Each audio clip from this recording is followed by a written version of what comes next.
Self प्रज्ञा परमिता जेना Jagannath colony में belongs करुँची जन simple house wife. Fast तो मोदी केयर प्रोडक्ट यूज कली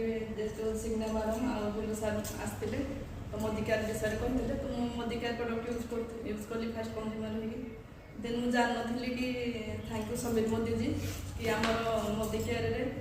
विभिन्न डिजर्डर बहुत बहुत वेल प्रडक्ट भल वेल प्रडक्ट अच्छे। तो मो पुअर गोटे बड़ प्रोब्लेम था फिट्स आसे जन्मरू 5.5 वर्ष है जन्मरू 5 वर्ष पर्यंत फिट्स मारे प्रति मसरे थे 2 मास एमती थे तो 5 वर्ष एका कंटिन्यूसली ट्रिटमेंट करूँ किसी भी रिजल्ट ना रिजल्ट आसी ना तो चिन्मय मैडम थैंक यू आप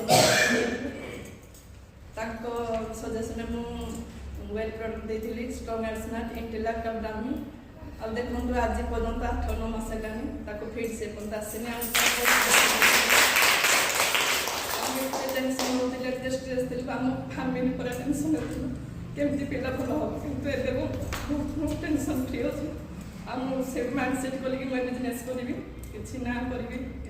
मुझे कष्ट थी दुख पाती अन्न को कहबी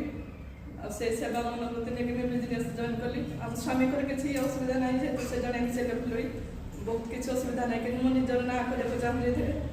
अन्य मानक भी विषय कहबी मो पुओ जमी भल होजे मुझे खुशी अच्छी पॉजिटिवली सब नहीं पुओ आगे आगे भल माने कंडीशन रही तो thank you so much Sameer.